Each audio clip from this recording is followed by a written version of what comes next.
এই জন্য পাড়ায়, মহল্লায়, মিডিয়ায়, সোশ্যাল মিডিয়ায় অসংখ্য গলত আকিদা, অসংখ্য ভুল আকিদা কোরআন হাদিসের নামে আপনাকে বলবে।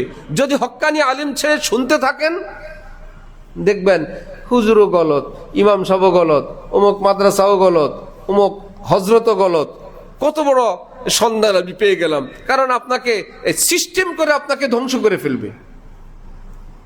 তারাবিও তো ইসলামে নাই, আর কি লা ইলাহা ইল্লাল্লাহ আছে, মুহাম্মদুর রাসূলুল্লাহ তো হাদিসে নাই, এই পার্টিও বাইর হয়ে গেছে। কালেমা হলো লা ইলাহা ইল্লাল্লাহ, মুহাম্মদুর রাসূলুল্লাহ কালেমার মধ্যে নাই। অথচ লা ইলাহা ইল্লাল্লাহ কিয়ামত পর্যন্ত পড়লে মুসলমান হবেন না যতক্ষণ না বলবেন মুহাম্মদুর রাসূলুল্লাহ। আলহামদুলিল্লাহ, আলহামদুলিল্লাহি ওয়া কাফা ওয়া সালামুন আলা ইবাদিহিল্লাযীনা ইসতাফা, আম্মা বা'দ, ফাআউযু বিল্লাহি মিনাশ শাইতানির রাজীম। বিসমিল্লাহির রহমানির রহিম। ইন্নাল্লাহা ওয়া মালাইকাতাহু ইউসাল্লুনা আলান নাবিয়্য ইয়া আইয়ুহাল্লাযীনা আমানু সাল্লু আলাইহি ওয়া সাল্লিমু তাসলিমা। সাদাকাল্লাহু মাওলানাল আযীম। ওয়া ক্বালা রাসূলুল্লাহি সাল্লাল্লাহু তাআলা আলাইহি ওয়া সাল্লাম, ইন্না লিল্লাহি মালাইকাতান সায়্যাহিনা ফিল আরদ ইউবাল্লিগুনি মিন উম্মতি আসসালাম। ওয়া ক্বালা রাসূলুল্লাহি সাল্লাল্লাহু তাআলা আলাইহি ওয়া সাল্লাম, আওলান নাসি বি ইয়াউমাল কিয়ামাতি আকসারুহুম আলাইয়া সালাহ। ওয়া ক্বালা রাসূলুল্লাহি সাল্লাল্লাহু তাআলা আলাইহি ওয়া সাল্লাম, মান সাল্লা আলাইয়া ওয়াহিদাতান সাল্লাল্লাহু আলাইহি আশরা মাররাত, আও কামা ক্বালা আন-নাবিয়্যু আলাইহি সসালাতু ওয়াসসালাম। মুহতারাম মুসল্লিয়ান কিরাম, আমি আল্লাহ পাক রব্বুল আলামিনের পবিত্র কালামের অংশ বিশেষ তেলাওয়াত করলাম এবং হযরত রাসূল করিম সাল্লাল্লাহু আলাইহি ওয়াসাল্লামের কয়েকখানা হাদিস শরীফ পাঠ করলাম। আল্লাহ পাক কোরআন শরীফ এবং হাদিস শরীফের কামেল হেদায়েত আমাদের সকলকে নসিব ফরমান। কোরআনে পাক এবং হাদিসে পাকের নূরে আমাদের জীবনকে সুন্দর করার তৌফিক দান করেন। হযরত রাসূল করিম সাল্লাল্লাহু আলাইহি ওয়াসাল্লাম ইরশাদ করেন, যে ব্যক্তি একবার নবীজির উপর দুরূদ শরীফ পাঠ করবে, আল্লাহ পাক তার উপর 10 বার রহমত নাজিল করবেন। অপর হাদিসে নবীজি ইরশাদ করেন, কিয়ামতের দিন যখন আল্লাহ পাক মুসলমানদেরকে জান্নাত দান করবেন, যেই ব্যক্তির আমল নামায় বেশি বেশি দুরূদ শরীফ পাওয়া যাবে, যত বেশি দুরূদ থাকবে তাকে নবীজির তত কাছের জান্নাত দান করবেন।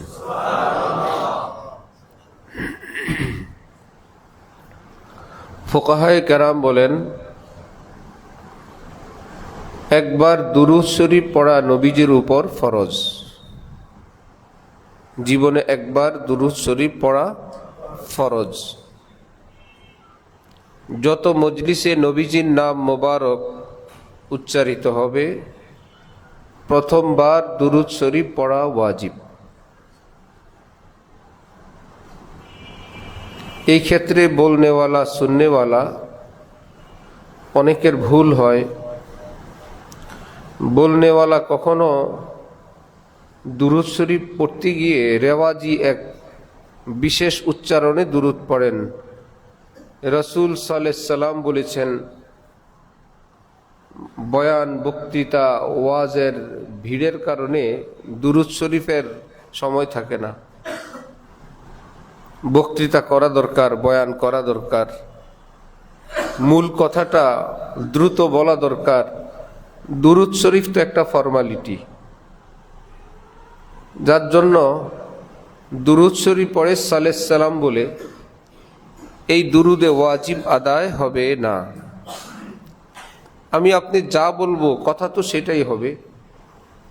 সহজ ভাষায় যদি আমি আপনি খেয়াল করি, কোনো রেকর্ডার যদি রেডি রাখি, তার সামনে যদি কেউ বলে সালাত সালাম, একটু পরে শোনা যাবে কি সাল্লাল্লাহু আলাইহি ওয়াসাল্লাম। জি ভাই, সালাত সালাম এটা তো দুরুদ।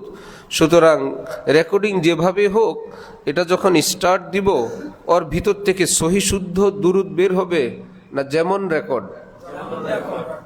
রেকর্ড ঠিক তেমনই উঠবে।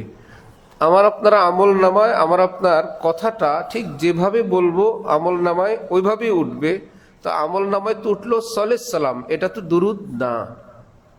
দুরুদ তো কি সাল্লাল্লাহু আলাইহি ওয়াসাল্লাম, সাল্লাল্লাহু আলাইহি ওয়াসাল্লাম। এটা যদি বলি তাহলে এটা দুরুদ শরীফের যে ফরজ ওয়াজিব সেটাও আদায় হবে, দুরুদ শরীফের যে ফাজাইল আল্লাহ পাক সেটাও দান করবেন। আজকে থেকে আমরা সকলেই খুব যত্ন সহকারে দুরুদ শরীফ পড়ার চেষ্টা করব, কেমন ইনশাআল্লাহ? একবার দুরুদ শরীফে কয়বার রহমত? 10 বার রহমত নাজিল হবে। সুবহানাল্লাহ। আরেক হাদিসে রাসূল সাল্লাল্লাহু আলাইহি ওয়াসাল্লাম ইরশাদ করেন, আল্লাহ পাকের পক্ষ থেকে ভ্রমণকারী পর্যটক ফেরেশতা পুরো পৃথিবীতে ভ্রমণ করেন, বিচরণ করে। যে যেখানে দুরুদ শরীফ পাঠ করে সাথে সাথে এই দুরুদ শরীফ নিয়ে নবীজির রওজায় পৌঁছায় দিয়ে আসে। মোল্লা আলী কারি রহমতুল্লাহ আলাইহি লিখছেন, কোনো খাঁটি হক্কানি আল্লাহওয়ালার অন্তরে যদি কারো জায়গা হয়ে যায়, সহি আল্লাহওয়ালা, বাস্তবেই তিনি আল্লাহওয়ালা, এইরকম কোনো কামেল ওলির অন্তরে যদি কারো একটু জায়গা হয়ে যায়, তিনি তাকে ভালোবাসেন, আদর করেন, স্নেহ মায়া মমতা করেন, তাহলে ওই লোকের ভাগ্য খুলে যায়। আল্লাহ পাকের খাস রহমতের দৃষ্টি থাকে আল্লাহর ওলিদের অন্তরের উপর। সেই অন্তরের উপর নজর দিলে সেখানে পাওয়া গেল আরেকজন মানুষের ঠিকানা, যে এই অন্তরে আল্লাহর কোনো বান্দার একটু ঠিকানা আছে, সেও রহমতের আওতায় পড়ে যায়। তাহলে রাসূল সাল্লাল্লাহু আলাইহি ওয়াসাল্লামের রূহ মুবারকে, আত্মা মুবারকে যদি কারো জায়গা হয়ে যায়, নবীজির আত্মা মুবারক যদি কারো উপর খুশি হয়ে যায়। হযরত ওয়ালা করাচি রহমতুল্লাহ আলাইহি এর এক মুরিদ স্বপ্নে দেখলো রাসূল সাল্লাল্লাহু আলাইহি ওয়াসাল্লামকে, কিন্তু স্বপ্নে হযরত ওয়ালা করাচি সম্পর্কে হযরতের মুরিদকে নবীজি বলতেছেন যে, তোমার শায়েখ হাকিম আখতারের কোনো খবর পাই না। বেচারা এসে স্বপ্ন শুনাইলেন, সাথে সাথেই হযরত ইস্তেগফার শুরু করলেন, উপস্থিত সকলকে নিয়ে দুরূদ শরীফ পাঠ করা শুরু করলেন। একটু পরে বললেন, নিয়মিত যে দুরূদ শরীফ পড়ার আমল ছিল, ওজিফা করা হতো, বিভিন্ন অসুস্থতায় ব্যস্ততার কারণে কয়েকদিন সেই দুরূদ শরীফের আমলে গ্যাপ হয়ে গেছে। এই খবর নবীজি এই ভাষায় পাঠাইছেন যে, তোমার শায়েখ হাকিম আখতারের কয়েকদিন যাবৎ কোনো খবর পাই না। প্রতিদিন সেখান থেকে দুরূদ শরীফের হাদিয়া আসতো, এখন আসে না। তার মানে আহলুস সুন্নাহ ওয়াল জামাআহ, যার বিপরীতে শিয়া, খারিজি, রাফিজি, কাদরিয়া, জাবরিয়া, মুরজিয়া, বেদাতি, শিরকি, হাজারো মতবাদ, সবটা থেকে মুক্ত কোরআন হাদিসের উপর নির্ভর করে সহি আকীদা পোষণকারী উম্মতের জামায়াতের নাম কি? আহলে সুন্নাহ ওয়াল জামাআহ। এটা কোনো সংগঠন হিসেবে নাম না, এটা আকীদা হিসেবে নাম। এটা কি সংগঠন হিসাবে না আকীদা হিসাবে? যেমন কোরআন শরীফে আল্লাহ পাক বলছেন দল দুইটা, একটা শয়তানের দল, একটা আল্লাহর দল। শয়তানের দলের নাম হিজবুশ শাইতান, আল্লাহর দলের নাম কি? হিজবুল্লাহ। হিজবুর অর্থ দল, হিজবুল্লাহ আল্লাহর দল, হিজবুশ শয়তান শয়তানের দল। আল্লাহ পাক বললেন দলই পৃথিবীতে দুইটা, হয়তো শয়তানের দল নয়তো কার দল? আল্লাহর দল। আল্লাহর দলের নাম কি? হিজবুল্লাহ। তাহলে আমরা কি শয়তানের দল না হিজবুল্লাহ? আল্লাহর দল না? হ্যাঁ, আবার বাংলাদেশে আবার হিজবুল্লাহ নামে একটা সংগঠন আছে, এর অর্থ কি সেই দলে যোগ দেওয়া লাগবে? কোরআনে হিজবুল্লাহ আছে, আমরা সেই হিজবুল্লাহ সবাই, যত মুসলমান পুরো পৃথিবীতে আছে সবাই কি হিজবুল্লাহ। এর অর্থ এই না যে একটা সংগঠন হিজবুল্লাহ সেটা করা লাগবে। ওনারা সুন্দর একটা নাম কোরআন শরীফ থেকে নিছেন, ভালো একটা সুন্দর নাম নিছেন, খুব ভালো, ওনারাও হিজবুল্লাহ, আমরাও কি হিজবুল্লাহ। আহলুস সুন্নাহ ওয়াল জামাআহ এটা হাদিসে পাকের একটা ভাষা, এই ভাষাকে নিয়ে কেউ একটা সংগঠন করছেন, এর অর্থ এই না আমাদের ওই সংগঠনটা করা লাগবে, বরং আমরা সব মুসলমান যারা খাঁটি সহি আকীদার, আমরা সবাই কি আহলুস সুন্নাহ ওয়াল জামাআহ। আমরা বেদাতি না, আমরা শিরকি না, আমরা শিয়া না, আমরা খারিজি রাফিজি না, মুরজিয়া না, ইত্যাদি না, কাদিয়ানি না, আমরা সবাই কি আহলুস সুন্নাহ ওয়াল জামাআহ। এর মধ্যে যে যেই চিন্তা নিয়ে আসেন সহি আকীদার উপর থেকে হইতে পারে একটু ভিন্নতা। বাদামতলির ব্যবসায়ী, এই বলে কি সবাই এক ফলের ব্যবসা করা লাগবে? যে ভাই আপনি, আমিও ব্যবসায়ী আপনি ব্যবসায়ী, আমাদের মধ্যে তো কোনো মিল নাই, আপনি বেচেন আঙ্গুর আমি বেচি আপেল, হইতে পারে? এখানের ব্যবসায়ী লাইসেন্স যেটা, সেটা থাকলে আপনি ভোটের সময় আপনার নামেও হাদিয়া তোফা আসতে থাকবে। ভোটার হইলে হয়েছে, লাইসেন্স থাকলে হয়েছে, ইম্পোর্টার হইলে হয়েছে, যে যেটা করে। ঠিক কিছু নীতিমালা এক হওয়ার পর তারপরে সবাইকে একই জামা, একই টুপি, একই ডিজাইন, একই দরবার হওয়া জরুরি না। যে একদম সবাই এক হুজুরের অধীন কিয়ামত পর্যন্ত থাকতে হবে, এটা হবে না। যদি একই হুজুরের অধীন সবাইকে থাকতে হয়, তাহলে হানাফি শাফি মালিকি হাম্বলির কি করবেন? সেখানে কি এক হুজুর না চার হুজুর? কিন্তু চার হুজুর মিলে চার দল না এক দল? এটা বুঝলে সবটা বুঝবেন। চার মাযহাব মিলে দল কি চারটা না একটা? আহলুস সুন্নাহ ওয়াল জামাআহ। চার দল মিলে ইহদিনাস সিরাতাল মুস্তাকিম, আল্লাহ সিরাতুল মুস্তাকিম দে। হ্যাঁ, তোমরা সিরাতুল মুস্তাকিমে আসো। ওই পার্টি, আমরাও সিরাতুল মুস্তাকিম, সব সিরাতুল মুস্তাকিমের উপরেই আছে, অথচ নামাজ পড়ে দুই রকম, আমিন বলে দুই রকম, কেরাতের সিস্টেম দুই রকম। কিন্তু মৌলিক নীতিমালার ভিত্তিতে যদি মূল বিষয়গুলোতে মিলে যায় তাহলে সবাই এক দল। আর খুঁটিনাটি এটা বেশকমের সুযোগ আছে, কিন্তু মূলে গিয়ে যদি বেশকম হয়ে যায়, মূলে বেশকম, আকীদাই বেশকম না।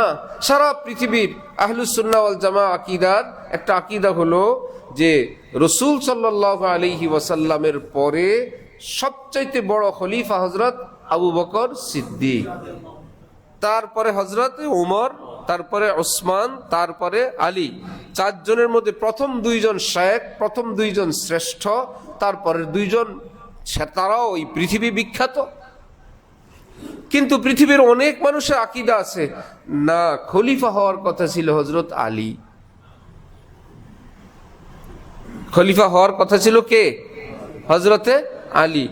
কারণ উনি কুরাইশ বংশের, উনি বিভিন্ন দিক থেকে উনার প্রাধান্য হওয়া উচিত ছিল। কোনো না কোনো কৌশলে নাউজুবিল্লাহ সাহাবায়ে কেরাম ওনাকে খলিফা হইতে দিলেন না।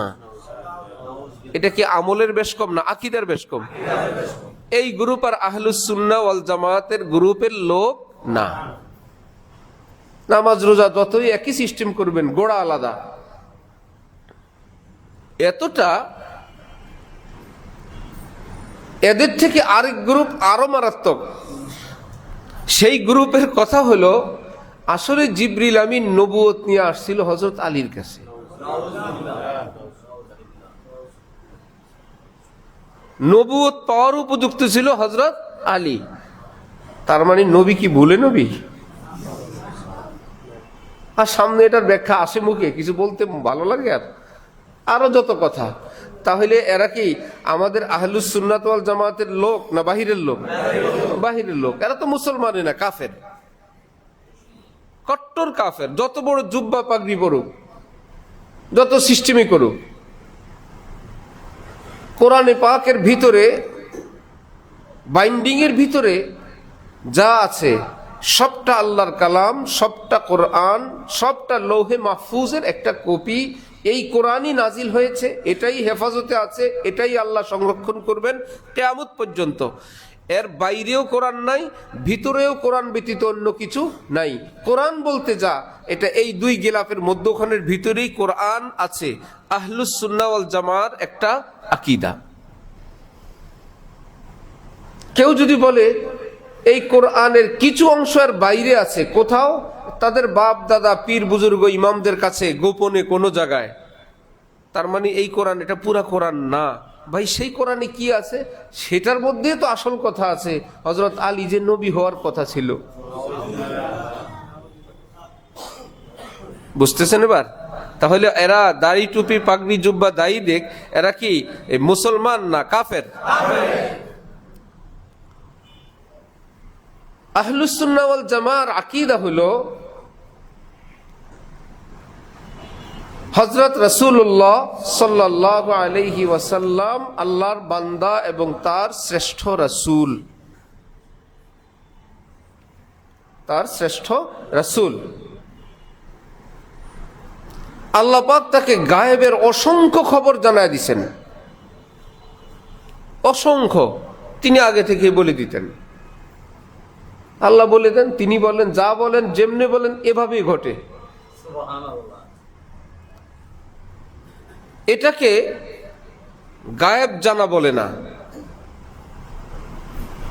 গায়েবের মালিক কে? আল্লাহ। আল্লাহ পাক যে অংশগুলো নবীজিকে জানায়া দিলেন সেগুলো নবীজি আমাদেরকে বলতেন, আমাদের জন্য সেটা অজানা, কিন্তু নবীজির কাছে আসছে কার পক্ষ থেকে? আল্লাহর পক্ষ থেকে। অনেক বিষয় আবার আল্লাহ পাক নবীজিকে জানতে দেন নাই, জানান নাই। নবীজি করেন একরকম, ফল হয় আরেক রকম। কি ব্যাপার? কি ব্যাপার? আপনি গায়েব জানেন না, এটাই প্রমাণ।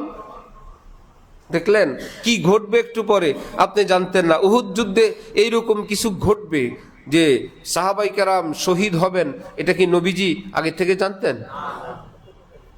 যদি বলেন যে নবীজির মহব্বতে সীমা লঙ্ঘন করতে গিয়ে যদি বলো নবী সবকিছু আগে জানেন, তাহলে তো অর্থ হবে জেনে বুঝে তিনি এই সাহাবীদেরকে এই বিপদে ফেললেন।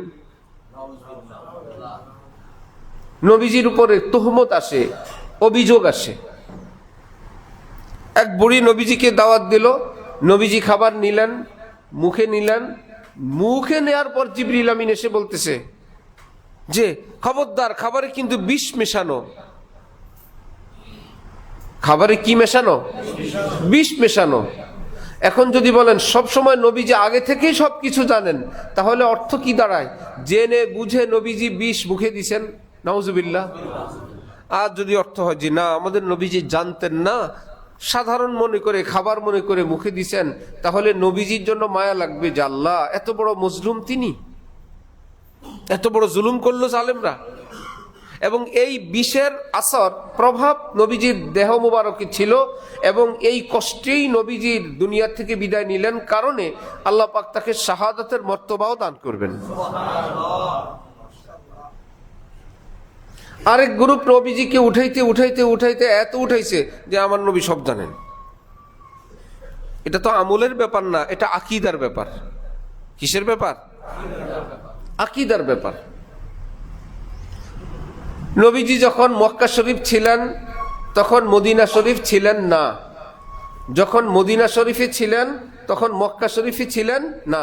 এট এ টাইম দুই জায়গায় ছিলেন না, এক টাইমে এক জায়গায়, হয়তো মক্কায় অথবা কোথায়? মদিনায়। হ্যাঁ, মক্কায় থেকে যেখানে গেলেন, মদিনায় থেকে যেখানে গেলেন, যেখানে গেলেন তো সেখানেই। এই জন্য নবীজির জন্য শব্দ হিজরত আসে। নবীজি হিজরত করেছেন, ওখান থেকে আমাদের আরবি হিজরি সন। এটা তো আর কারো একার না, পুরা মুসলিম বিশ্ব এটাকে মানে কিনা? হিজরত মানে কিনা? আল্লাহ কি হিজরত করে না? আল্লাহ হিজরত করে কিনা? না। হিজরত বলে কেউ এক জায়গা ছেড়ে আরেক জায়গায় গেলে, তার অর্থ হয় উনি এখন আর এখানে নাই, এটাকে বলে কি? হিজরত। আল্লাহ পাকের অস্তিত্ব, আল্লাহ পাকের ক্ষমতা অমুক জায়গায় নাই, এটা কি সম্ভব? সব জায়গায় আছেন। কিন্তু নবীজি তিনি এখন মক্কা শরীফ, তিনি মদিনায় নাই, তিনি মদিনায়, মক্কা শরীফ নাই, মক্কা ছেড়ে মদিনায় আসছেন। এটাকে বলে কি? হিজরত। নবীজির মোহাব্বত করতে গিয়ে মুসলমানদের এক গ্রুপ, এলেম কালাম নাই, দরবার, সিন্নি, সালাত এবং জনগণের নবী প্রেম এবং নবী মোহাব্বতকে একটা হাতিয়ার বানায়। হ্যাঁ, দেওবন্দিরা উমকরা বলে নবী সব জায়গায় নাই, নবী সব জায়গায় আছে, সব জায়গায় আল্লাহ যত জায়গায় বিরাজমান, নবীও তত জায়গায় কি বিরাজমান। আরে বাবা, কি মুশকিল! সাধারণ মুসলমান যে যেভাবে সুন্দর করে বুঝায়া দেয়,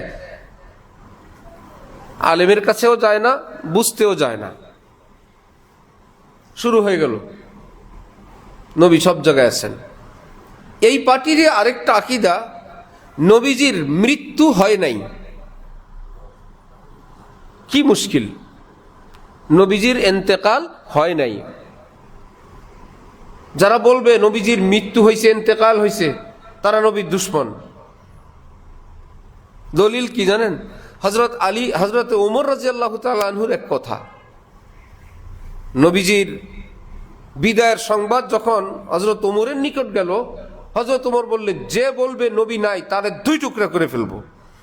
নাই মানে কি? আমার নবী আছেন।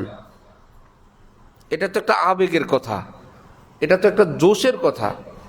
কিন্তু বাস্তবতা হলো, যেই ওমর এ কথা বললেন, সেই ওমর এবং সেই সাহাবীদের সামনে নবীজিকে রওজা শরীফের ভিতরে কবর দেওয়া হয়েছে না? জীবিত নবীকে, যে নবীজি জীবিত, তার মৃত্যু হয় নাই, জীবিত নবীকে কবরের ভিতর দেওয়া হয়েছে। এটা কি সম্ভব?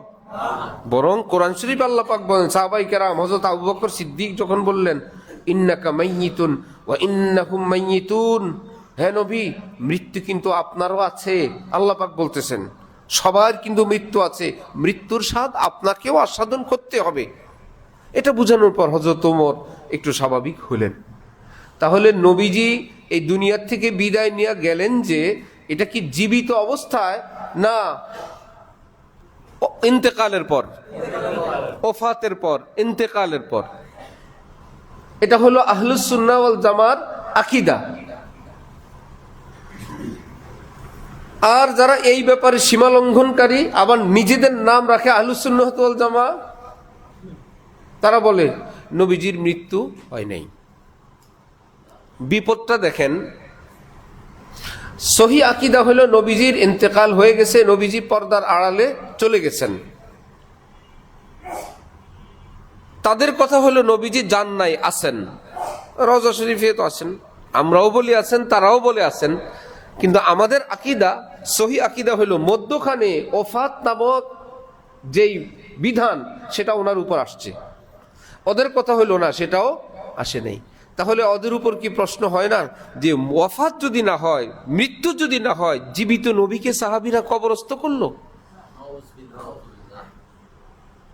নাম্বার 2, নবীজি যদি মৃত্যু নাই হয়, এভাবেই যদি রওজা শরীফে থাকেন, সাহাবায়ে কেরাম কেন হযরত আবু বকরকে খলিফা মানলেন? নবীজি তো আসেনি।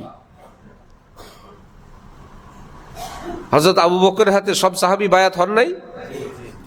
সর্বপ্রথম খলিফা কি হযরত আবু বকর না? খলিফা অর্থ প্রতিনিধি। খলিফা অর্থ কি?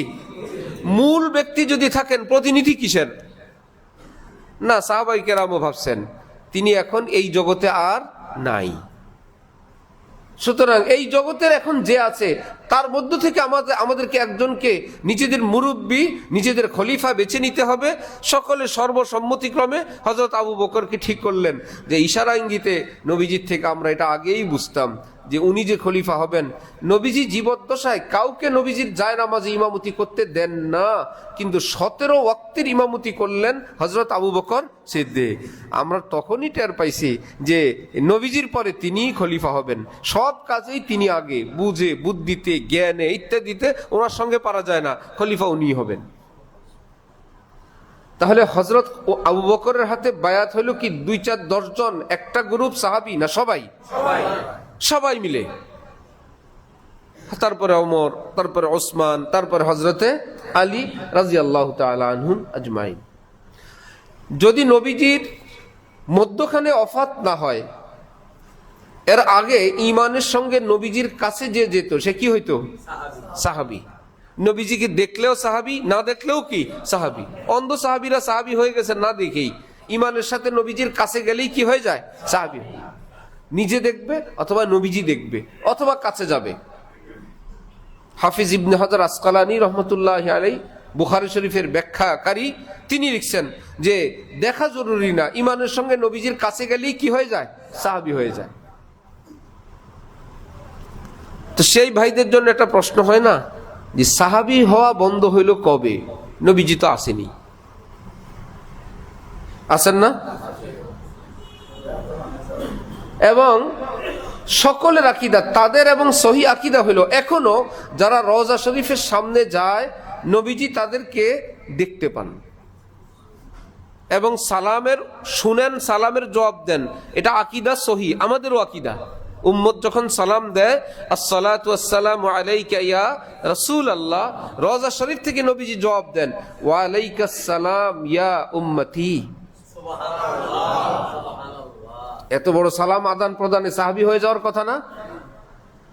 আমাদের তো আকীদা যেহেতু তার দুনিয়া থেকে বিদায় হয়ে গেছে, সাহাবী হওয়ার পাঠ বন্ধ হয়ে গেছে। আপনাদের যাদের আকীদা উনি দুনিয়া থেকে বিদায় নেন নাই, তাহলে আপনারা কমপক্ষে সাহাবী হন না কেন? আমরা হইতে না পারি, আপনারা তো সাহাবী হবেন, হওয়ার কথা না? আপনাদেরকে দেখে আমরা তাবি হয়ে যেতাম, আপনারা সাহাবী হন। আরেকটা অভিযোগ হয়, নবীর যুগে নবীজি যখন দুনিয়ায় ছিলেন নবীজি দেখতেন কিন্তু সাহাবী হইতো না। কারা? কাফেররা। নবীজি দেখতেন কিন্তু মুসলমান কি হইতো না? সাহাবী হইতো না। এরকম মানুষ কারা ছিল? আপনারা কোন কাতারে যান? নবীজি দেখে তারপরেও সাহাবী হন না। এত দেখা দেখলো নবীজি সাহাবী আপনারা হইতে পারলেন না, ব্যাপার কি? আমাদের সহি আকীদায় আসেন এই জন্য যে নবীজি দুনিয়া থেকে বিদায় নিয়ে চলে গেছেন। তাহলে আপনারও সাহাবী হওয়া লাগবে না, আর কারো সাহাবী হওয়া লাগবে না, বেঈমানের কাতারেও শামিল হওয়া লাগবে না।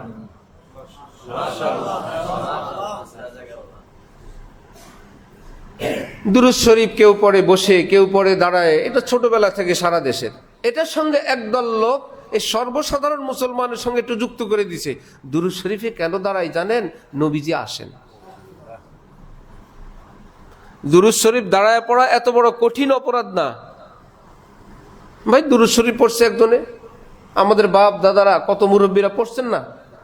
এমন কোনো জঘন্য অপরাধ না যে এটা করলে কেউ মারাত্মক কোনো গুনাহগার হয়ে যাবে। কিন্তু ওই সুযোগ সন্ধানীরা, ওই যারা নবীজি সব জায়গায় আছেন, ওই পার্টিদের আকীদা হইল দুরূদ শরীফ পড়লে নবীজি কি হয়? তাশরীফ নিয়ে আসেন, নবীজির সম্মানে দাঁড়ায়। নবীজি যেহেতু এসে গেছেন, এই গ্রুপকে বলা হয় এরা আহলুস সুন্নাহ ওয়াল জামায়াতের লোক না, নিজেরা নিজেদের নাম যাই রাখুক। নারায়ণগঞ্জে এক ইমাম সাহেব আলেম ওলামা সহি আকীদার মুসলমানদেরকে বুঝাইছেন যে দুরূদ শরীফ পড়লে ফেরেশতারা দুরূদ নিয়ে যায়, নবীজি এখানে আসেন না। এলাকা একটু গরম, হ্যাঁ এ তো নবীর দুশমন ইমাম হয়ে গেছে, মিলাদ পড়তে হবে, দাঁড়াইতে হবে। কেন ভাই? নবী আসবেন আপনি বসে থাকবেন, বেয়াদবি করবেন? তাদের মাথায় এমন ঢুকছে বিষয়। এখন ইমাম সাহেব আর কি করবেন? ইমাম সাহেব দাঁড়ায় মিলাদ শরীফ শুরু করছেন, পড়তে আসেন, হাঁটু তো তার কুলায় না। এখন একজন ইশারা দিয়ে বলল, হুজুর বসেন। কেমনে বসি? নবী তো যায় না।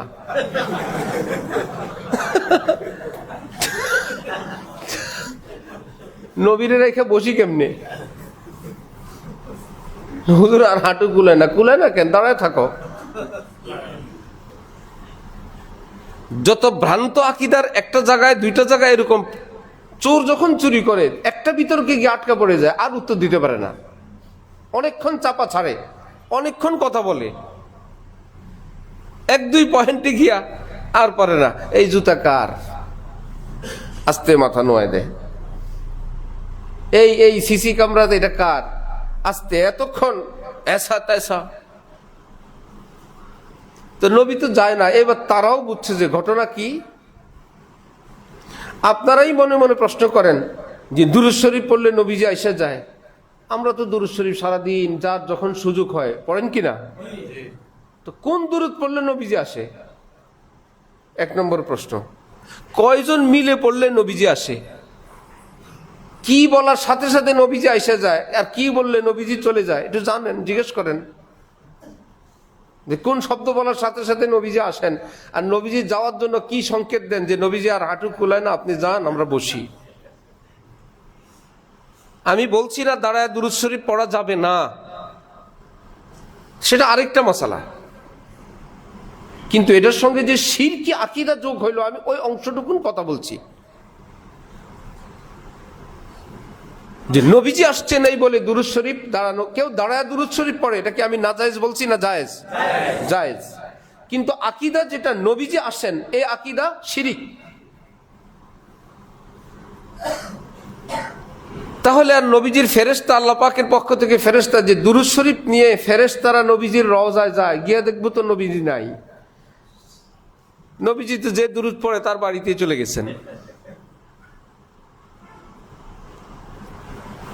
দুরূদ শরীফ দুই রকম, একটা হলো আল্লাহুম্মা সাল্লি আলা মুহাম্মদ সাল্লাল্লাহু আলাইহি ওয়াসাল্লাম, আল্লাহুম্মা সাল্লি আলা মুহাম্মদ ওয়া আলা আলি মুহাম্মদ, যেটার মধ্যে আছে আয় আল্লাহ আপনি আমার দুরূদ পৌঁছায় দেন, আল্লাহ আপনি নবীর উপর এটা করেন, আয় আল্লাহ এটা করেন। এই দুরূদগুলো হলো আমরা যখন নবীজি থেকে দূরে থাকি। রওজা শরীফ গিয়ে কি আল্লাহুম্মা সাল্লি আলা মুহাম্মদ না আসসালাতু ওয়াসসালামু আলাইকা ইয়া রাসূলুল্লাহ, ইয়া রাসূলুল্লাহ, ইয়া রাসূলুল্লাহ আমি তো আপনার খেদমতে আপনার কদমে হাজির, আসসালামু আলাইকুম। বাবা যদি দেশে থাকেন, ছেলে বিদেশে থাকলে সেখানে বসে কি বলে? আব্বা আসসালামু আলাইকুম। আব্বা তো দেশে, তখন কাউকে বলে আমার আব্বাকে সালাম দিয়েন, বলে না? যখন বাবার সামনে আসে, আয়সা কি দাঁড়ায় বলে ভাইয়া আব্বারে সালাম দিয়েন, না নিজেই সালাম দেয়? আমি তো বাবার সামনেই, এখন বলে আব্বা আসসালামু আলাইকুম। আর যখন বিদেশে থাকে, দূরে থাকে, তখন বলে ভাই চাচা আমার আব্বাকে সালাম দিয়েন। ঠিক উম্মতের জন্য দুরূদ শরীফও দুই রকম। যখন আমরা দূরে থাকি আল্লাহুম্মা সাল্লি আলা মুহাম্মদ ওয়া আলা আলি মুহাম্মদ অথবা সাল্লাল্লাহু আলাইহি ওয়াসাল্লাম, যত ধরনের সহিহ শুদ্ধ দুরূদ আছে, অর্থ হলো আল্লাহ আমার এই দুরূদটুকু নবীজির রওজা শরীফে পৌঁছে দেন, আল্লাহ আমার এই দুরূদটুকু নবীজির খেদমতে পাঠায় দেন। আল্লাহ আমি তো যাইতে পারি না, কিন্তু যখন নিজে নবীজির রওজায় যাব, তখন দাঁড়ায় দাঁড়ায় কি বলবো? আল্লাহ আমার দুরূদ ও সালাম নবীজির রওজায় পাঠায় দেন, না আসসালামু আলাইকুম। আল্লাহ পাক নবীজির কদমে নিয়ে আসছেন, তখন তো ডাইরেক্ট। আল্লাহ আল্লাহ আমাদেরকে সহিহ আকীদাওয়ালা হওয়ার তৌফিক দান করেন। আগে যখন দুরূদ শরীফ পড়তো, আমরা হিফজখানায় পড়তাম, আমরাও দাঁড়ায় দাঁড়ায় মিলাদ পড়তাম।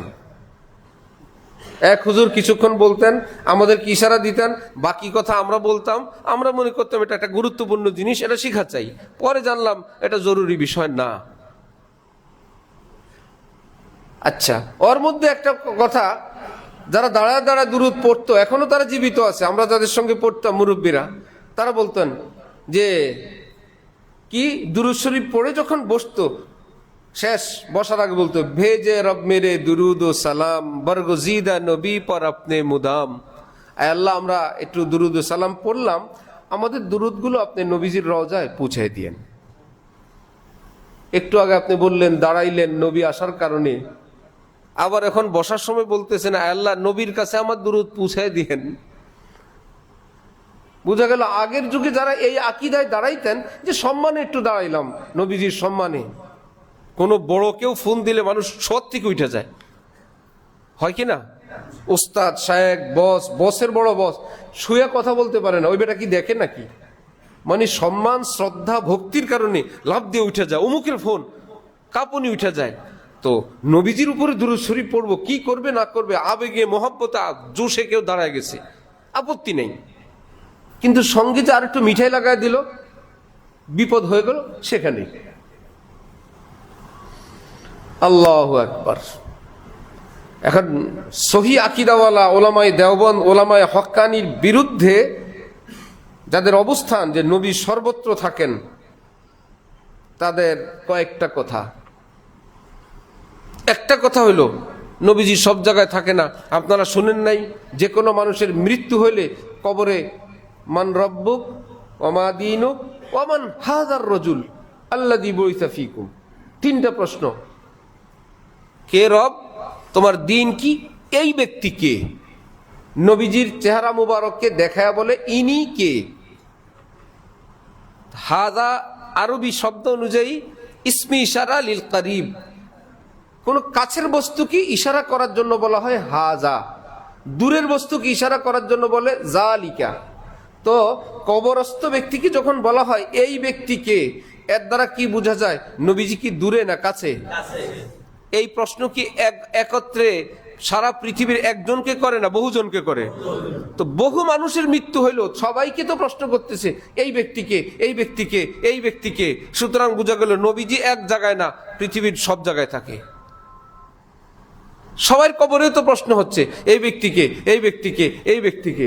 এট এ টাইম নবীজি বহু জায়গায় থাকতে পারেন, এটা তো বোঝা গেল। বুঝছেন এবার?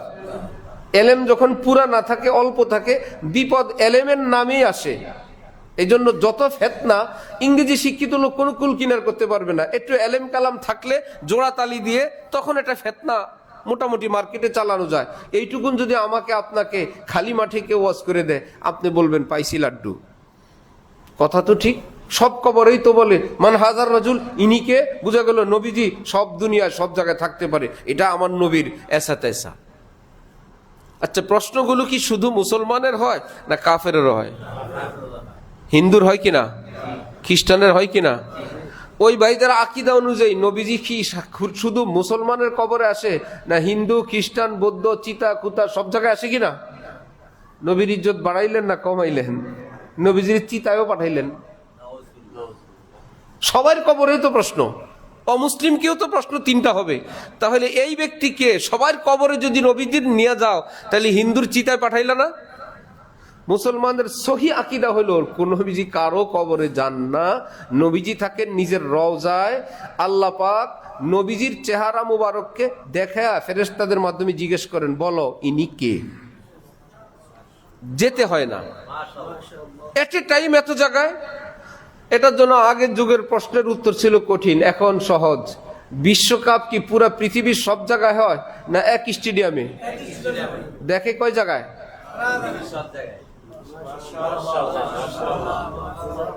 বিশ্বকাপ চলে এক জায়গায়, দেখে সারা পৃথিবীতে। পৃথিবীর লোকেরা, বাঙালিরা যখন দেখে কাতারে বিশ্বকাপ চলতেছে টেলিভিশনের পর্দায়, এই যে একজন খেলোয়াড় দিচ্ছে, গোল দিল, সে কি বলে? আঙ্গুলির ইশারাতে কি বলে? ওই যে কাতারে গোল দিতেছে, এটা বলে না এই বলে? কারণ সে যেহেতু দেখে, দূরেরটাকেও সে কাছেই বলে। এই যে এই খেলোয়াড়টা, এই যে গোল দিল, এই যে এই খেলোয়াড়টা, এই এই বলে, ওই ওই বলে না, কাতারের নিয়তে বলে না, যেন ঘরের মধ্যে আসছে। ঠিক না?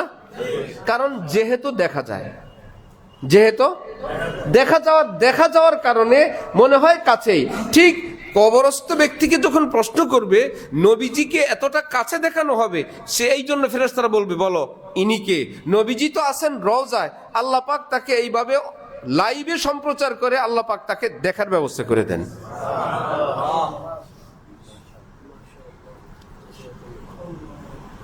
এখন প্রশ্ন হইল, জালিকে বলতো ওই যে নবীজি উনি কে?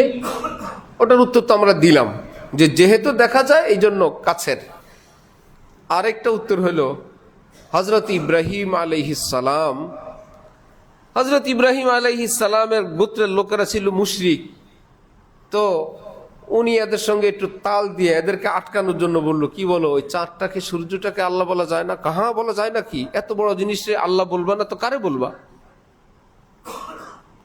যখন ডুবে গেল উনি জিজ্ঞেস করলেন আল্লাহ কই? মানে আল্লাহ কই মানে আমার আল্লাহ না তোমাদের আল্লাহ? তোমাদের আল্লাহ।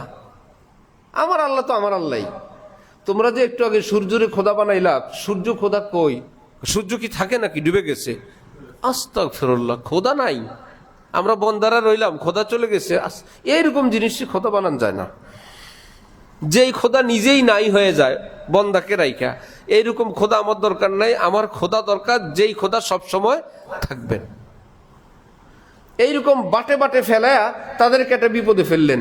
যখন সূর্য দেখলেন তিনি বললেন হাজা রব্বি, হাজা কোরআন শরীফের আয়াত, হাজা এটা কি আমার রব হইতে পারে? হাজা, সূর্য কি আমাদের কাছে না অনেক দূরে? বাংলাদেশ থেকে মদিনা যত দূর, সূর্য কি অত দূর না আরো বহু দূর? এত দূরের বস্তুকে কি বললেন? হাজা। এই কেন বললেন? যেহেতু দেখা যায় দূরেরটাও কি হয়ে গেছে, কাছের হয়ে গেছে। যেহেতু দেখা যায়। কোন বাবাকে ছেলে বলছিল আব্বা চশমা লাগবে, কেন? আব্বা দূরের জিনিস দেখি না।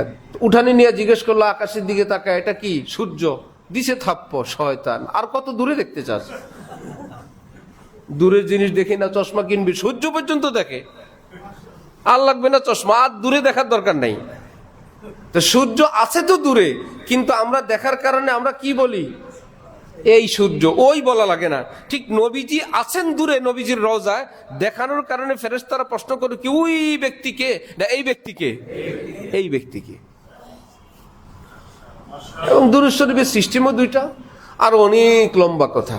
তাহলে মুসলমানের কিছু আছে আমলের বেশ কম, কিছু আছে আকীদার বেশ কম। আকীদার বেশ কমের কিছু আছে আকীদা ভুল হওয়ার পরেও মুসলমান, আকীদা ভুল হওয়ার পরেও কি মুসলমান। কিছু আকীদা আছে ভুল হওয়ার পরে আর মুসলমান থাকে না। যেমন নবী হওয়ার কথা ছিল আলী, আর কাজ কথা হবে না। এই কোরআন না, তাহলে আর কাজ হবে না। এই কোরআনের এক দুই আয়াত বাহিরে আছে, অথবা বাহিরের কোনো কথা ভিতরে আছে, তাহলে আর যতই দাড়ি টুপি পাগড়ি লাগান আর মুসলমান থাকবে না। আল্লাহ আমাদেরকে হক্কানি আলিমদেরকে চেনার, কদর করার তৌফিক দান করেন। আমলের চেয়ে আকীদা বড়, আমলের চেয়ে কি বড়? আকীদা বড়। আরেক গ্রুপ আছে, কোন আমলের যদি কমতি হয় সে কাফের। কি মুশকিল! কোন মুসলমানের আমল যদি একটা আমল ভুল হয়ে গেছে সে কাফের। তাদের কাছে দলিলও আছে, হাদিস শরীফ, মান তারাকা সালাতান মুতাআম্মিদান ফাকাদ কাফার। ইচ্ছাকৃতভাবে এক ওয়াক্ত নামাজ যে ছেড়ে দিল, বর্জন করলো, সে কুফরি করলো। এবং সহি হাদিসে আছে। তারা বলে নবীজি বললেন ইচ্ছাকৃত নামাজ বর্জন করলে কাফের, আমরা কি মুসলমান বলবো? সুতরাং কাফের। ইচ্ছাকৃতভাবে এক ওয়াক্ত নামাজ বর্জন করলে আহলুস সুন্নাহ ওয়াল জামা, আপনাদের জানা মতে হক্কানি আলেম ওলামাদের অভিমত কি, সেই লোক কি কাফের না গুনাহগার? হাদিসে আছে কাফের, আপনারা বলেন গুনাহগার। হাদিস তো সহি। এই জন্য আলেম দরকার। আলেম ওলামারা বললেন যে এক কথায় তো হবে না, অন্যান্য কথা সব মিলে আমরা দেখছি। এটা হলো নবীজি বলতে চান যে কাফের নামাজ পড়ে না, তুইও পড়লি না, তোর এই কাজটা তো কাফেরের মতো কাজ হইল। নামাজ বর্জন করাটা কি মুসলমানের মতো কাজ না কাফেরের মতো কাজ? তাকে নবীজি একটা ধমক দিয়ে বললেন কাফেরের মতো কাজ করছো। তাকে কাফের বলে নাই, কাজটাকে কাফেরের মতো বললেন। যেমন মা তার ছেলেকে বলে দুশ্মনের মতো কাজ করছে, বলে না? দুশ্মন বলে নাই, যে সে শত্রু বলে নাই, শত্রুর মতো কাজ করছে।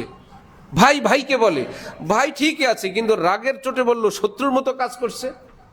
নাম্বার 1।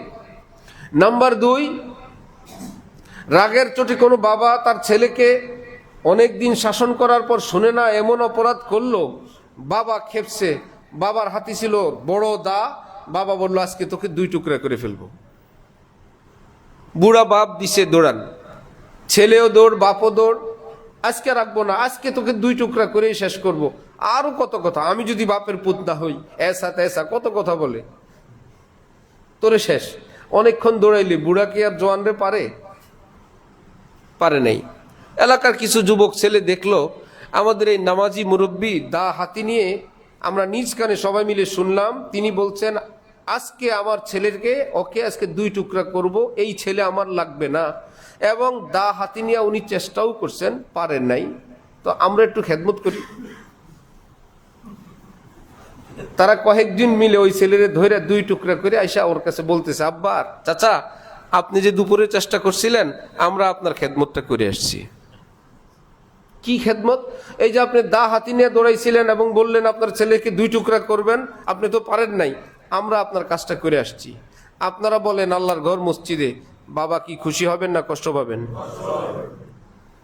কিসের কষ্ট? আপনি যা বলছেন তাই তো। আপনি কি মিথ্যুক? আপনি কি মুনাফিক?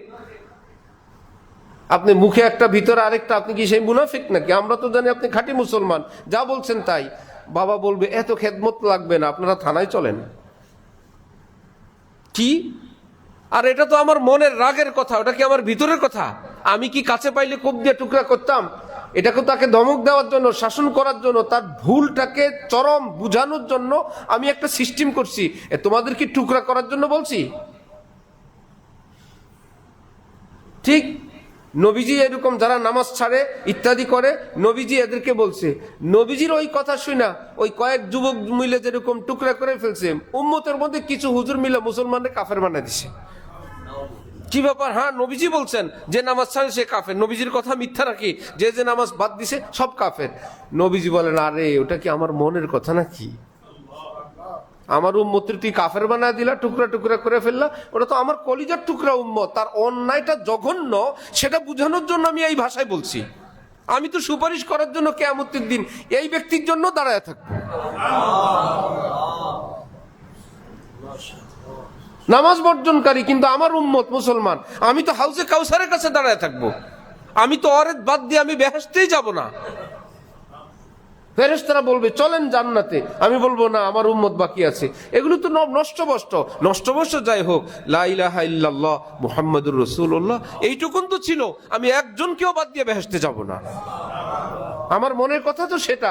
তোমরা আমার রাগের কথা নিয়ে ফতোয়া দিয়ে, আলেম যদি না পান হাদিস শরীফ পড়বেন আর আপনারে অনুবাদ বুঝাবে আর বলবে দেখেন সহিহ হাদিসে আছে যারা নামাজ বাদ দেয় তারা কাফের। তাহলে কোরআনে পাক হাদিসে পাকের ব্যাখ্যার প্রয়োজন আছে কিনা? ব্যাখ্যা কে করবে? যে কোনো ব্যক্তি না আলেম? আলেমের মধ্যে কোন আলেম? ছোট মেজো সেজো না, শ্রেষ্ঠ আলেম।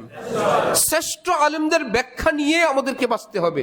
শ্রেষ্ঠ আলেমদেরকে বলে মহামনীষী, তাদেরকে বলে আকাবির, তাদেরকে বলে আসলাফ, তাদেরকে বলে কি আকাবির। তাদেরকে কি বলে? আকাবির মানে মহামনীষী। তারা জিনের যে ব্যাখ্যা দিবেন সেটাই চূড়ান্ত। এই ছোটখাটো এই জজ কোর্ট আর নিম্ন আদালত চলবে না, হাইকোর্ট থেকে যেটা রায় হয়। কোরআন শরীফের ভাষায় তাদেরকে বলে উলুল আমর। তাদেরকে বলে কি? উলুল আমর। আল্লাহ পাক বারবার কোরআনে পাকে বলছেন বিচ্ছিন্ন থাকবা না, একা থাকবা না, শ্রেষ্ঠ শ্রেষ্ঠ আলেমদের সঙ্গে থাকো। সঙ্গে থাকো মি আলেমদের গায়ে গায়ে লেগে থাকো। আলেমদের সঙ্গে থাকার অর্থ কি? দেহের দিক থেকে না আকীদার দিক থেকে? আকীদার দিক থেকে। কোরআন হাদিস তারা যেটা বলেন সঙ্গে থাকে মানুষ, তাদের ব্যাখ্যাটা মেনে নাও, এটা হলো সঙ্গে থাকো। এই জন্য পাড়ায়, মহল্লায়, মিডিয়ায়, সোশ্যাল মিডিয়ায় অসংখ্য গলত আকিদা, অসংখ্য ভুল আকিদা কোরআন হাদিসের নামে আপনাকে বলবে। যদি হক্কানি আলেম ছেড়ে শুনতে থাকেন দেখবেন হুজুরও গলত, ইমাম সাহেবও গলত, অমুক মাদ্রাসাও গলত, অমুক হজরতও গলত। কত বড় সন্ধান আমি পেয়ে গেলাম। কারণ আপনাকে সিস্টেম করে আপনাকে ধ্বংস করে ফেলবে। তারাবিও তো ইসলামে নাই। আরে কি লা ইলাহা ইল্লাল্লাহ আছে, মুহাম্মদুর রাসূলুল্লাহ তো হাদিসে নাই। এই পার্টিও বাইর হয়ে গেছে। কালেমা হলো লা ইলাহা ইল্লাল্লাহ, মুহাম্মদুর রাসূলুল্লাহ কালেমার মধ্যে নাই। অথচ লা ইলাহা ইল্লাল্লাহ কিয়ামত পর্যন্ত পড়লে মুসলমান হবেন না যতক্ষণ না বলবেন মুহাম্মদুর রাসূলুল্লাহ। কালেমা লা ইলাহা ইল্লাল্লাহ। অমুক নামাজ নাই, দ্বিতীয় 1 রাকাত, তারাবি 8 রাকাত, দাড়ি না থাকলেও চলে, পায়জামা টাকনুর নিচে না, শুধু একদম রাস্তা পরিষ্কার করলেও কোনো অসুবিধা নাই। মেয়েদের অত পর্দা জরুরি না, কোন রকম শরীর একটু ঢাকলেই হয়। বলে শরীর ঢাকলেন, হেড অফিস চেহারা ওটা খুলে দিলেন। মেয়েদের হাতে পায়ে পাগল হয় না চেহারা দেখে পাগল হয়? হাতে পায়ে কথা কয় না চেহারা কথা কয়? হাত পা ঢাকলেন যেটার কিচ্ছু নাই, আর সব সৌন্দর্যের সেন্টার চেহারা, হেড অফিস খুলে দিলেন। কেন অসুবিধা নাই, হাদিস শরীফে আছে ব্যাখ্যা যে কোন হক্কানি আলেম কি তো দেখা যায় না তার বউ মেয়েকে চেহারা খুলে নিয়ে যায়? কি ব্যাপার? বুঝতে হবে কোন একটা ব্যাপার আছে। এদেরকে ঢেকে রাখতে বলছেন আল্লাহ। ঢেকে রাখলে অসম্মান হয় না? আপনারা আমরা কি এই দেশের সেনাবাহিনীর গোপন অস্ত্র ভান্ডার, অস্ত্র বারুদ ইত্যাদি সবাই দেখছেন? তো এতে কি অসম্মান হয়েছে না দাম বাড়ছে? টাকা তৈরির মেশিন কি আমরা সবাই দেখছি? এটা কি গোপনে রাখছে না? এতে করে কি অসম্মান হয়ে গেছে না সম্মান হয়েছে? সেনাবাহিনী কি আমাদের মতন গেঞ্জি পরে ডিউটি করতে পারে? পোশাক পরতে হয় কিনা? এই মোজা শু পরতে হয় কিনা? মোটা কাপড় পরতে হয় কিনা? এটাতে করে তাদের কি মানবাধিকার লঙ্ঘন হয়ে গেছে না সম্মান? সম্মান, মর্যাদা। কি পোশাক পরায় এটাই তার ডিজাইন, যাহা সারা গায়ে, গরম নাই শীত নাই, এই পোশাক, হাতাওয়ালা পোশাক, পা মোজা, এটাই, আবার হেলমেট, কত কিছু, এটাই তার সম্মান। রব্বুল আলামিন বলেন, আমি পুরুষকে একভাবে সম্মান দিলাম, নারীদেরকে এর চাইতে আলাদা এক্সট্রা সম্মান দান করলাম। তার হেফাজতে থাকবে, সম্মানে থাকবে, অফিসে অফিসে থাকবে। হ্যাঁ, তাদেরকে নামায় দিল রাস্তায় রাস্তায়, সবাই মা বোন, ইসলামের ব্যাখ্যা। আবার বাবা বয়ান করতেছে, সব সন্তানরা বয়ান শুনতেছে, ছেলের সন্তান এবং মেয়ে সন্তান সবাই বাবার বয়ান শুনতেছে, হুজুর বাবার বয়ান। কি ব্যাপার? যে শিক্ষক তো হইল বাবার মতো, শিক্ষক হইল কার মতো? বাবার মতো। ছাত্রছাত্রীরা সন্তানের মতন। ঠিক আছে, তাহলে সারা দেশের শিক্ষকরা এই মেয়ে সন্তান নিয়ে ভাগে নাই? দু একজন ভাগছে কিনা? এই বাবা, আপনি কারে নিয়ে ভাগলেন? ইসলামের বিধান সন্তানের মতন তাদেরকে স্নেহ মায়া মমতা করো, কিন্তু সন্তানের মতন বেপর্দা হওয়া যাবে না। পর্দার সঙ্গে, যার পর্দা জরুরি তাকে পর্দার সাথে সম্মান দাও, ইজ্জত দাও, সন্তানের আসন দাও, কাউকে মায়ের আসন দাও, কাউকে বোনের আসন দাও, কিন্তু আপন মা আর যে আপন মা না, তার বিধান শরীয়তে একরকম না। যখন হক্কানি আলেম পাবেন না, আপনাকে ব্ল্যাকমেইল করে, আপনার মগজ ধোলাই করে আপনাকে ধ্বংস করে ফেলবে। এই জন্য ফজলে রহমান গঞ্জ মুরাদাবাদী, ভারতের এক শ্রেষ্ঠ আলেম বুজুর্গ, তিনি বলতেন, সবে কদর যদি আমি নিশ্চিত পাই, আজকে সবে কদর আমি জেনে গেছি, আজকে দোয়া কবুল হবে, সারা রাত দোয়া করব একটা হইলে হয়েছে, সারা রাত আল্লাহর কাছে একটা কথাই বলতে থাকবো, আয় আল্লাহ, আমাকে কোনো হক্কানি আলেম আল্লাহওয়ালার সন্ধান দেন, আল্লাহ হক্কানি কোন আল্লাহওয়ালা আলেমের সন্ধান দেন, আল্লাহ হক্কানি আলেম আল্লাহওয়ালার সন্ধান দেন। কেন বলে? হক্কানি আলেম আল্লাহওয়ালা হইল নবীর অবর্তমানে খাঁটি নায়েবে রসুল। নবীর যুগে নবীকে পাইলে যেরকম সব পায়, নবীর অবর্তমানে হক্কানি কোন আলেম আল্লাহওয়ালা পাইলে দিন ইমানের আমি সব পেয়ে যাব, সব পেয়ে যাব। তখন আর সবকিছু ফতোয়া না। এক কথায়, আমার হুজুর তারা 20 রাকাত পড়েন, হয়েছে, আর ফতোয়া লাগবে না, আমি 20 রাকাত, আর কোনো ওয়াজ বক্তৃতা লাগবে না, আমি যাকে ভালোবাসি, আমার হজরত, আমার শায়েখ 20 রাকাত, তুমি তোমার ফতোয়া লয়ে ভাগো। আমার হজরত টাকনুর উপর পোশাক পরে, আমি এটাই পরবো। আমার হুজুর দাড়ি রাখে এক মুষ্টি, সেটাই। 3 রাকাত বিতির পরে, সেটাই। তখন আর মাসআলা মাসাইলের অযোগ্য লোকের এই খামাখা পেচালার হবে না। কারণ আপনি, আমি হাদিস কি বুঝেন, কোরআনের কি বুঝেন যে আপনি হাদিস তাফসির দিয়ে আপনি এগুলোর সমাধান করবেন? সমাধান একটাই, হাকিমুল উম্মত আশরাফ আলী থানভী 20 রাকাত পড়তেন, হইছে, আপনি আপনার গাড়ি নিয়ে যান। হাফিজ হুজুর 20 রাকাত পড়তেন, শাউলিউল্লাহ দেহলভী 20 রাকাত পড়তেন, আল্লামা আহমদ শফি 20 রাকাত পড়েন, তকি উসমানী 20 রাকাত, হইছে কাজ। ওনারা এক মুষ্টি দাড়ি রাখার কথা বলেন, হইছে, আমার আর আলাদা ফতোয়া লাগবে না, এক ফতোয়ায়। ইমাম আবু হানিফা এই কথা বলছেন, আর লাগবে না। কোরআনের বিধান হয়তো নিজে বিপুল পরিমাণ এলেম থাকলে সেই অনুযায়ী চলো, যাদের বিপুল পরিমাণে নাই, যাদের আছে তাদের পিছনে চলো। বিপুল পরিমাণ নাইয়ের কাতারে আপনাদের খতিব সাহেব। আপনারা মনে করেন না, মনে হয় হুজুরের মতন এলেম হইলে আর কারোর মানা লাগবে না, নিজে নিজেই চলতে পারবে। বিপুল পরিমাণ এলেম নাই, এদের মধ্যে আপনাদের ইমাম সাহেব, খতিব সাহেব কোন পার্টি? এলেম বিপুল পরিমাণ থাকার পার্টি না, না থাকার পার্টি? না থাকার পার্টি। ভয় পায়েন না, আমাদের উপরে ওয়াজিব হক্কানি ওই আলেমরা যারা যেই পথে তারা গেছেন, আমাদের জন্য ওয়াজিব তাদের পিছনে পিছনে চলা। আপনি আপনারটা বুঝেন। আপনি যদি বলেন আপনি চলেন, আমার ইউটিউব আছে, আমার ফেসবুক আছে, আমার বাংলা বাজারের বই আছে, তাহলে যা হবার হবে। আল্লাহ পাক আমাদেরকে হক্কানি আলেমদেরকে চেনার, কদর করার, তাদের চিন্তা চেতনা ব্যাখ্যা বিশ্লেষণ মেনে আহলুস সুন্নাহ ওয়াল জামাআহ হয়ে কবরে যাওয়ার তৌফিক দান করেন। ওয়া আখিরু দাওয়ানা আলহামদুলিল্লাহি রাব্বিল আলামিন।